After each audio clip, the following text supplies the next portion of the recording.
Okay student शुरू करते हैं।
Recording in ठीक है। progress.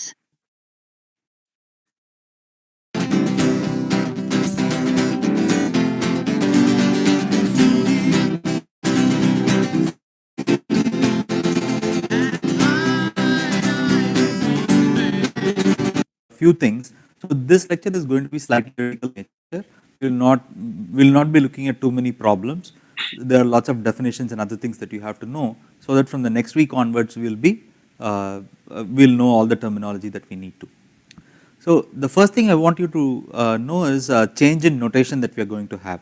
So far we have been using this dot for and everywhere, but using it everywhere is quite laborious because we'll have to remember to put the dot everywhere, and visually it's not very good. So for example, if I go and look at this expression here, x1 complement and x2 complement, or x1 complement and x2 and or x1 and x2.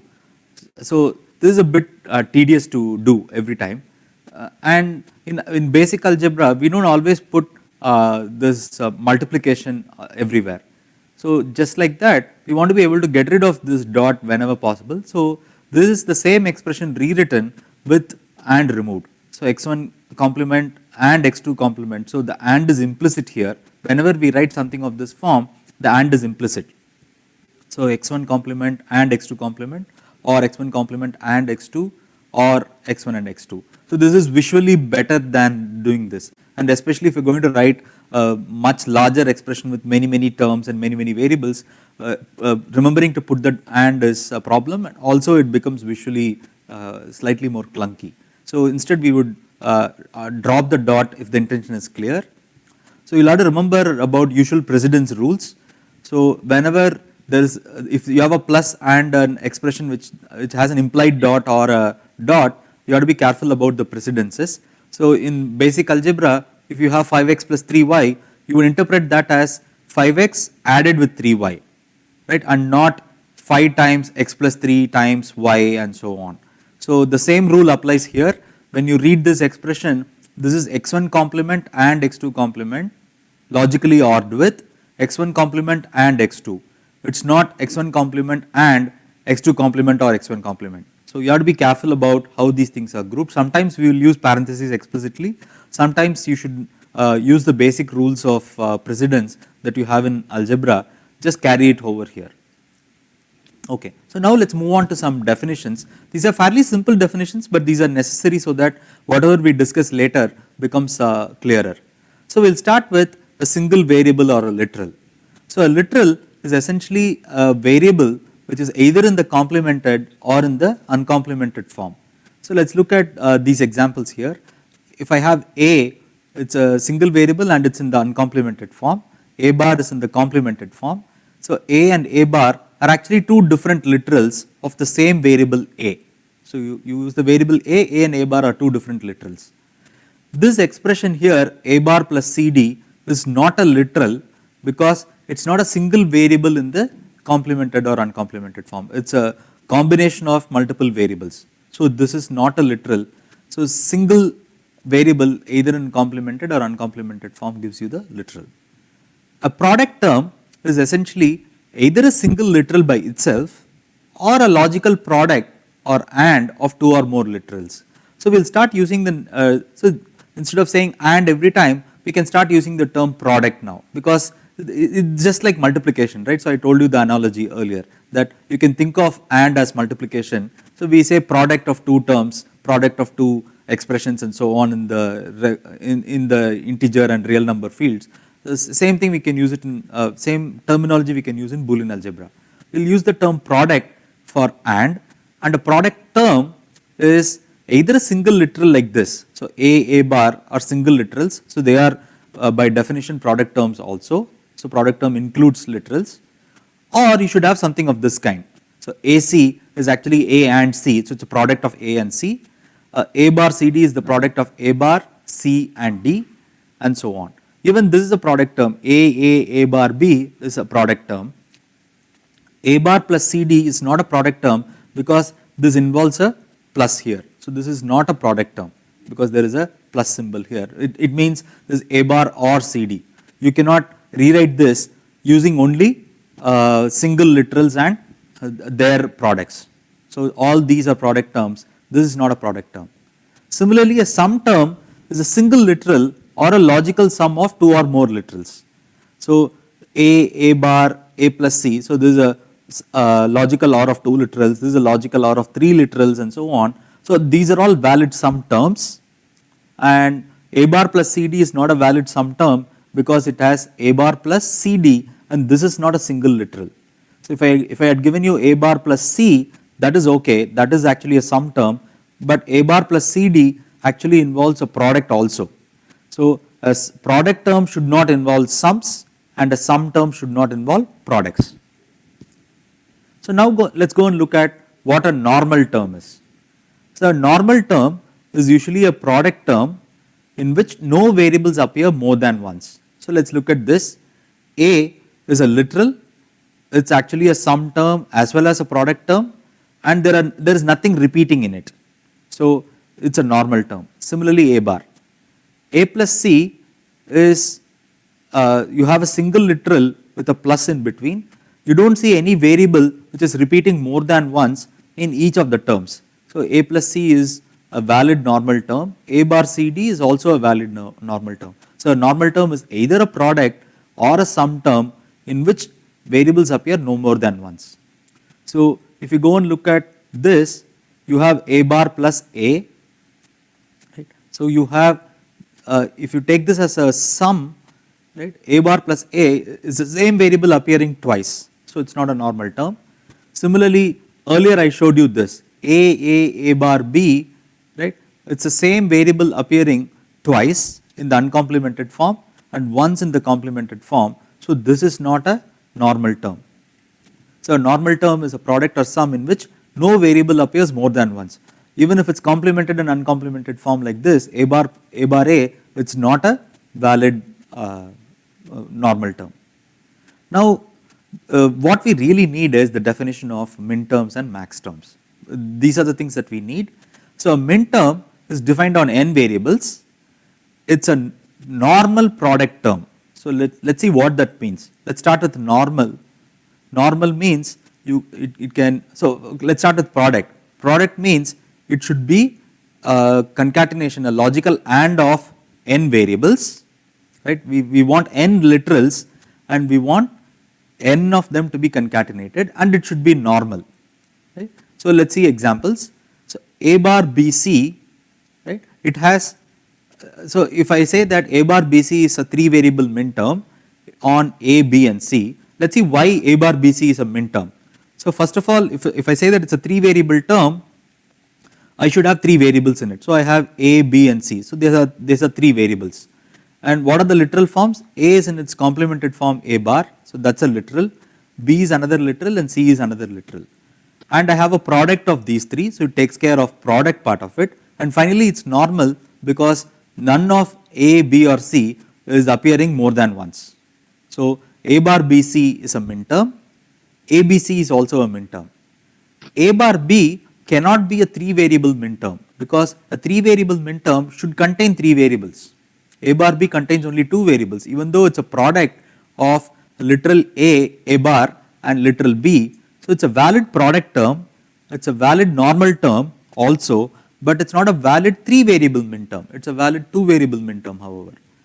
Similarly, a max term on n variables is a normal sum term with n literals. So this definition that it has to, if it's a max term of n variables, it should have n literals. Similarly, a min term on n variables should have n literals. So let's look at 3 variable max terms. For example, a bar plus b plus c has, first of all, it's a sum term because it has only sum between different literals, and the literals don't repeat, and all the variables appear at least once. And in fact, all the variables appear exactly once. A appears as a bar, b appears as b itself, variable c appears as the literal c itself. So a bar plus b plus c is a valid max term. A plus b plus c is also a valid max term in 3 variables. Like here, a bar plus c cannot be a valid max term in 3 variables because it needs one more variable, whereas a bar plus b is a valid 2 variable max term. Now let's move one step further. A sum of products, also called SOP, is a set of product terms, which means it's a collection of terms that are connected with logical OR. So let's parse this sentence, sum of products. What do we know about products? The product terms will only have and in between them, right? So if I have a product term of n literals, I will have only and connecting those. And a sum of products should be a summation of product terms. So let's go and look at this. So let's start with this expression first. A bar c plus BDE. A bar c is a valid product term. BDE is a valid product term. So a bar c plus BDE is sum of products. So it's a valid SOP. Similarly, AB plus C. So this is a product term and that's a product term. So a single term is also a product term, remember. AB plus C. So these both are product terms, connecting that with plus is okay. So by definition, single literals are sum of products because there is no product there, no sum there. Single literals have to be sum of products. This A plus B is also a valid sum of products because you can think of A as a product of just A, that's it, one variable, one literal, and B is just one. So it's a summation of product A and product B. So if you understand that A itself is a valid product term and B itself is a valid product term, A plus B is a valid sum of products.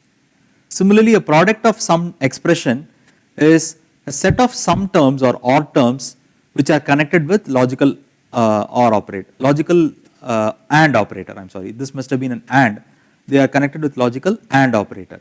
So A bar, A plus B plus C, all these are valid product of sum terms. So if I look at this, A plus B plus C is a valid sum term, it's not multiplied with anything, it's not, there is no product of it with anything else. So a single term is a valid product. This is a more good example. A bar plus C is a valid sum term, B plus D is a valid sum term, and there is an implied AND between these two. So A bar plus C and B plus D, so that's a valid product of sum terms. So this is a product of sum expression. And finally, we get to what is called the canonical sum of products, and this refers to expression which is written in terms of min. इसके बारे में आपको पता होना चाहिए, बस ये आपके सिलेबस में है नहीं वैसे. Canonical sum of product CSOP ये आपका डिजिटल सर्किट्स में आता है. Terms. So if I go and look at the expression A bar plus C, it's a valid sum of products, right? A bar B is a product, C is a product, A bar B plus C is a valid sum of products. However, in the canonical sum of products, each product should be a min term. So in this case, A bar BC is a min term, ABC is a min term. So when I combine these two, right, it's a valid canonical sum of product expression. The reason why it's canonical is each of the term has each of the product term is actually a min term. So a min term is one in which it's first of all a normal term, no variable can repeat, and all the variables should appear at least once. So all the variables are appearing at least once here, all the variables here are appearing at least once here, and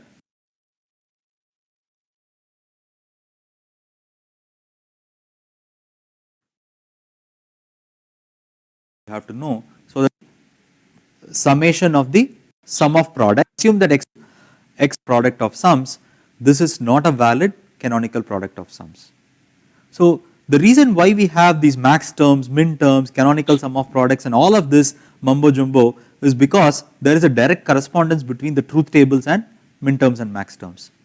So let's take a look at De Morgan's theorem. I showed this in the previous module. x1 plus x2 and so on up to xn, the complement of that is x1 complement and x2 complement and so on. So what it essentially says is, if I start with a sum of products, so let's say x1 is a product term, instead of individual variables x1, x2 and so on, assume that x1 itself is a product term, x2 itself is a product term and so on. If I take individual product terms and I do a summation of those things, and if I take the complement of that, so the complement of sum of products, so the complement of sum of products is the product of the complements. So you can see that each term got complemented. So complement of sum of products is equivalent to product of complements, and complement of product of sums. So you have product of, let's say x1 is a sum term, x2 is a sum term and so on up to xn. If I take the product of those and complement it, it's the same as the summation of the complements. So this is De Morgan's theorem actually. So this is a easier way to put it in English. Complement of sum of products is equivalent to product of sums, product of complements, and complement of product of sums is equivalent to sum of complements. So let's start with the min term again. A min term can be defined as a product term that is 1 in exactly one row of the truth table, right? So now we will take it to truth tables, usually you go and represent a n variable min term using n bit binary integers. Let's see how to get a min term with an integer expression. So how you start with some ordering on the variables and you form a binary number and you follow these two rules. So they may look like it's a bit complicated, but we will see with examples it will become clear. We will set bit I of the binary number to 1 if the ith variable appears in the min term in the uncomplemented form, and we set it to 0 it appears in the complemented form. So let's look at this 3 variable expression here. This is x bar y bar z bar, x bar y z, x y z. It's a function on 3 variables x, y and z. So can you tell me whether this is a valid sum of product expression? Just take a while and think about whether it's a valid sum of product expression. Yes. So if you think about it, is it, so there is a sum separating 3 terms and each of these terms is a product. So it's a valid sum of product expression. So if I ask you this question, is it a valid canonical sum of products? The answer would be true for that also, because this is a function on 3 variables. In a canonical sum of products, each of the terms, each of the product terms cannot have any repetitions and all the variables must appear. So this term has xyz, this term has xyz, and so is this term. All of them have xyz in some form, in either the complemented or uncomplemented form. All the literals xyz are available. So this is a valid canonical sum of product. The way we are going to write this is as follows. So if we take x bar, y bar, z bar, we assume that the ordering is x, y and z. Wherever I see x in the complemented form, I will put a 0. Wherever I see x in the uncomplemented form, I will put a 1. So if I take this product term x bar, y bar, z bar, right, it's actually the min term 0, 0, 0. The reason is x is appearing in the complemented form, y is appearing in the complemented form, and z is appearing in the complemented form. We assume that the ordering is x, y and z from the left to right. So this 0 means x is complemented, this 0 means y is complemented, and this 0 means y is z is complemented. And a min term with 0, 0, 0 means that we have the AND of x complement, y complement and z complement. Let's try and interpret this one. X should be in complemented form, y should be in regular form and z should be in regular form, and it's a min term, which means it's a product of these 3 literals x bar, y and z. That's what we have here. Finally, the last one has all of the literals in their uncomplemented version, so it's xyz. So the way we will use this is, we will call this term M000 term, we'll call this term as M011 term, and we'll call this term as M111 term, right. So wherever it is complement you put a 0, wherever it's not complement you put a 1. So this is 000 term, this is 011 term, and this is 111 term. That's what we have here. So this is in the binary form. If you take this into equivalent decimal expression, the 000 is actually decimal 0, 011 is decimal 3, and 111 is decimal 7. So one concise way in which we can write this expression f of xyz is to write it as the minterm m0 or the minterm m3 or the minterm m7, which is the same as, we'll use sigma notation to say that it's sum. We know that for regular algebra, right? Whenever we have sum of different things, we can put a sigma outside. So sigma of m0 comma m3 comma m7. So you can see that it's a comma separating these three. You can think of it as a set of terms m0, m3 and m7, and you have to logically OR those things. That's what the sigma implies. And this m3, m0, m3 and m7, it's all in subscript form, and we can drop this whenever we know that it's a sigma outside. We can just drop the small case m and just write it as 037. So if you see a sigma of 037, it means it's the sum of minterm 0, minterm 3 and minterm 7. And minterm 0, as if I give you the variable ordering x, y, z, minterm 0 would be x bar, y bar, z bar. Minterm 3 would be x bar, y and z, and so on. Let's see the max terms. A max term can be defined as a sum term that is 0 in exactly one row of the truth table. So if I give you a truth table, I go and look at one of the ones or 0. So I go and look at the output column. Wherever there is a 0, the corresponding term is what I'm going to look at. यहाँ पे जो हमने max term और min term की बात की, वो sir ये कह रहे हैं कि ये था ना हमारा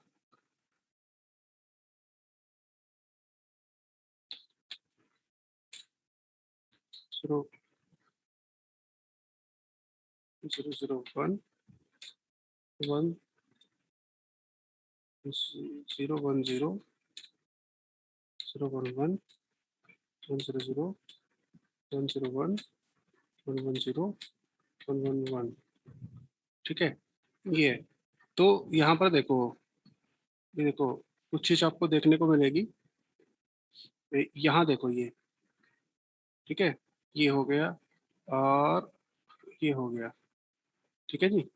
तो यहाँ पर एक्स वाई जेड अगर सर बता रहे हैं एक्स वाई जेड, तो एक्स वाई जेड वेरिएबल ले लेता हूँ मैं, ठीक है। अब आउटपुट जो है वो सर्किट पर डिपेंड करते हैं, कौन सा सर्किट आपने किस तरीके से अप्लाई किया है। ओके, तो मान लो भाई यहाँ पर जो है वो इस तरीके से आ रहा है कि ये वन आ गया, ये वन आ गया और ये वन आ गया, ठीक है, बाकी रेस्ट जो है वो 0 है।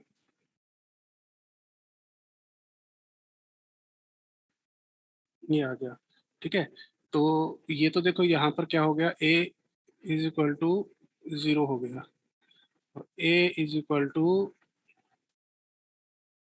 1 हो गया। इसका मतलब मैक्स टर्म और मिन टर्म आ गई आपके पास, ठीक है।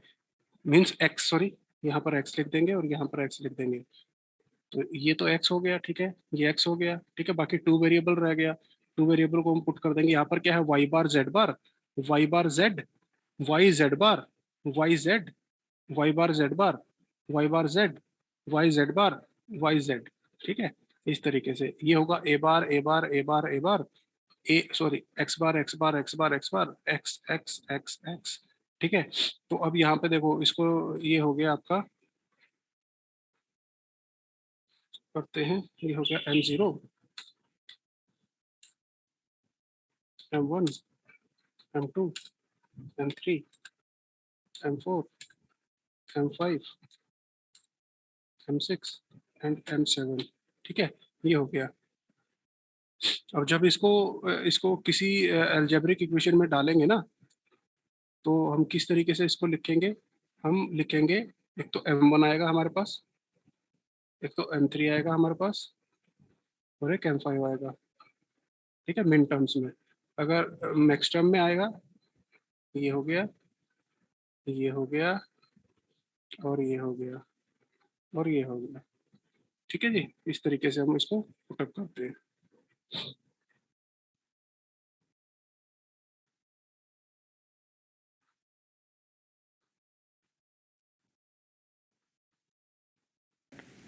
So the n variable max terms are represented by binary numbers, as I showed earlier for min terms, and this is the way we get the max terms is slightly different from the way we get the min terms. So we state an ordering of the variables. The last example we had x, y, z. We form a binary number by concatenating several things. We will set bit I of the binary number to 0 if the ith variable is in uncomplemented form, and we set it to 1 if it is in the complemented form.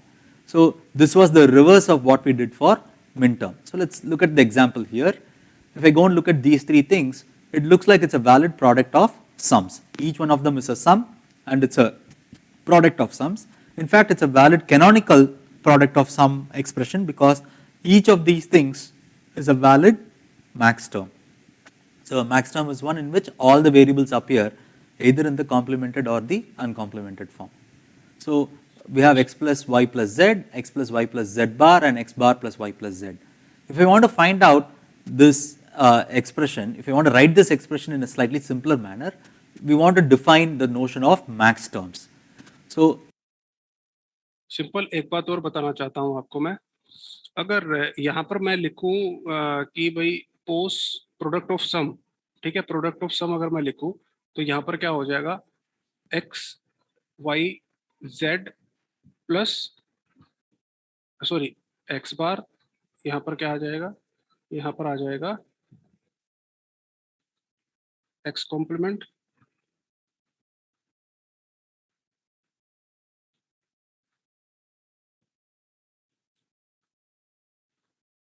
X complement Y complement and Z complement, ठीक है।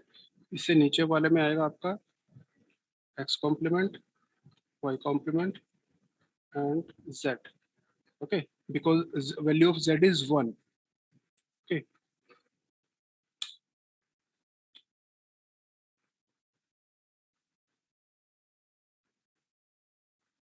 उसके बाद आएगा आपका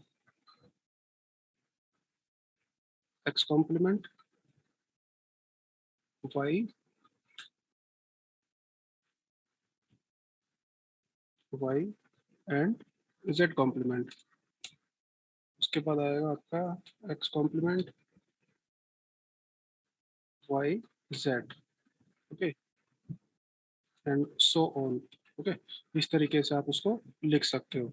तो ये तो हो गया आपका जब मैं सारी टर्म्स यहाँ पे लिखूंगा, मान लो मैंने ये दो टर्म लिख दी, M2 और M3 की टर्म लिख दी, तो अगर इनको मैं ऐड कर देता हूँ तो ये हो गया आपका सम ऑफ प्रोडक्ट SOP, ठीक है। तो इसको मैं बोलूंगा, अगर मैं यहाँ पे प्लस साइन लगा देता हूँ और इन दोनों को ऐड अप कर देता हूँ तो ये आपका सम ऑफ प्रोडक्ट हो गया। और यहाँ पर एक्स बार प्लस वाई बार plus Z bar into x बार वाई बार प्लस जेड एक्स बार वाई बार एक्स बार प्लस वाई बार प्लस जेड इंटू एक्स बार वाई जेड बार, ठीक है। तो इनके बीच में आपका ऐड का साइन आ जाएगा, ठीक है। तो वो क्या हो गया आपका प्रोडक्ट ऑफ सम, ठीक है, 0 + 0 + 0 इंटू 0 + 0 + 1, ठीक है। तो ये आपका सम हो जाएगा प्रोडक्ट का, बीच में यहाँ पे इंटू का साइन लग जाएगा।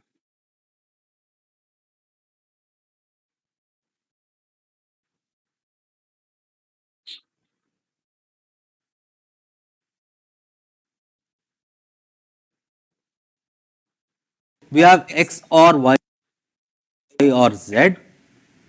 What we are going to do is, whenever a variable, so first of all we stick to the ordering, x, y, z, we cannot change the ordering. ये हम कर चुके X, y, z. If I give you x, y, z here, the interpretation,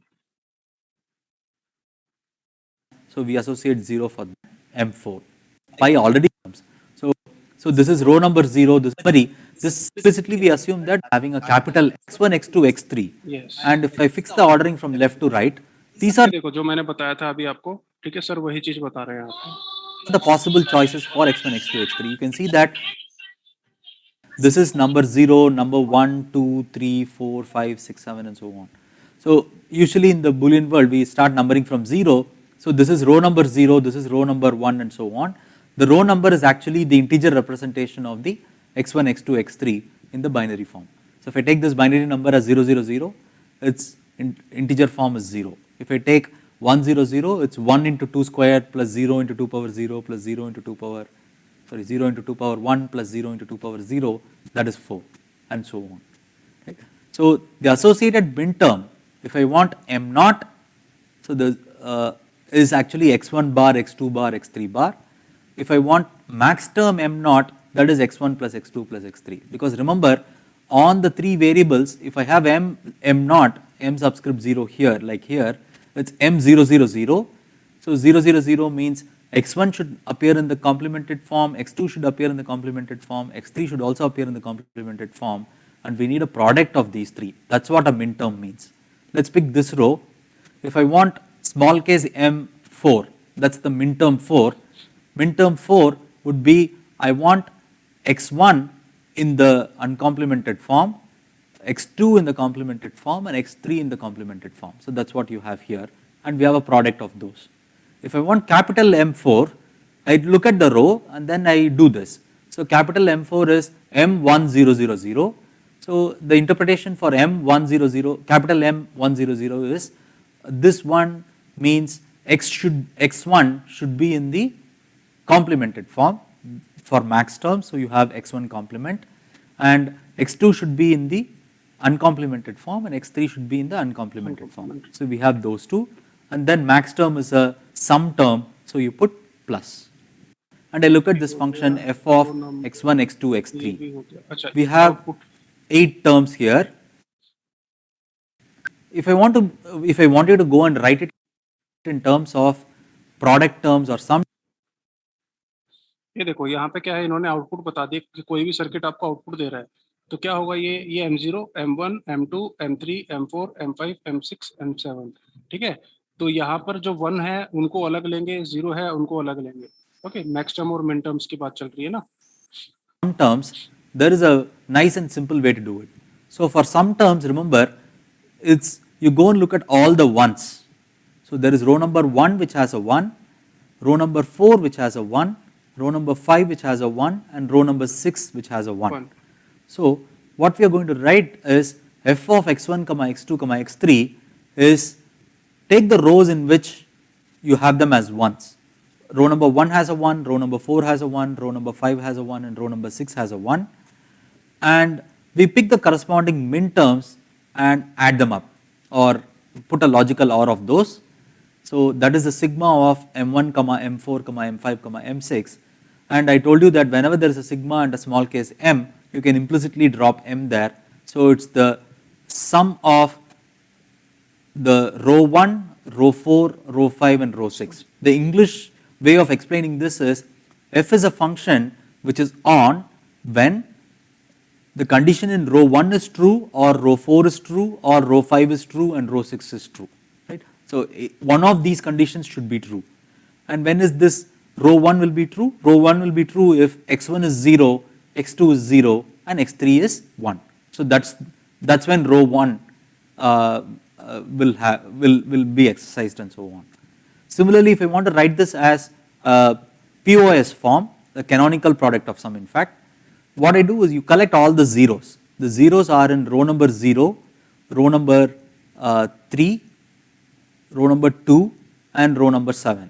So you collect all the zeros, so they are in row number 0, 2, 3, and 7, and you put a pi, which implies you are actually taking these as max terms first, and then you are actually doing a product of the max terms.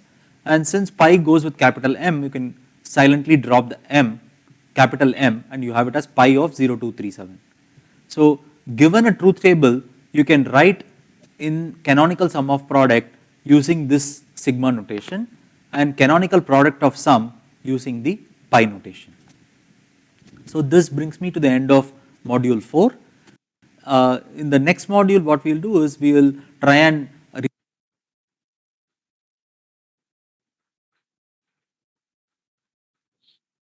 Okay student, ये था आपका sum of product and product of sum, SOP and POS. ठीक है, किस तरीके से truth table में इसको आइडेंटिफाई करते हैं, किस तरीके से लिखा जाता है sum of product and product of sum, ठीक है, मैक्स टर्म क्या होती है, मिन टर्म क्या होती है, ट्रूथ टेबल को किस तरीके से स्टडी किया जाता है, बूलियन अलजेब्रा में ट्रूथ टेबल को किस तरीके से लिखा जाता है, कॉम्प्लीमेंट क्यों होता है, और कॉम्प्लीमेंट जो आपकी मैक्स टर्म है और मिन टर्म है उनमें किस तरीके से रिप्रेजेंट किया जाता है। ठीक है, तो आज का लेक्चर इसलिए मैंने आपको वीडियो दिखाई थी। ठीक है, कल हम जो है बूलियन एक्सप्रेशन जो है उसको मिनिमाइज किस तरीके से करते हैं, 2-3 एग्जांपल और करेंगे। ओके, और फिर कॉर्नर मैप के एग्जांपल करेंगे। ठीक है स्टूडेंट, कल मिलते हैं बेटे।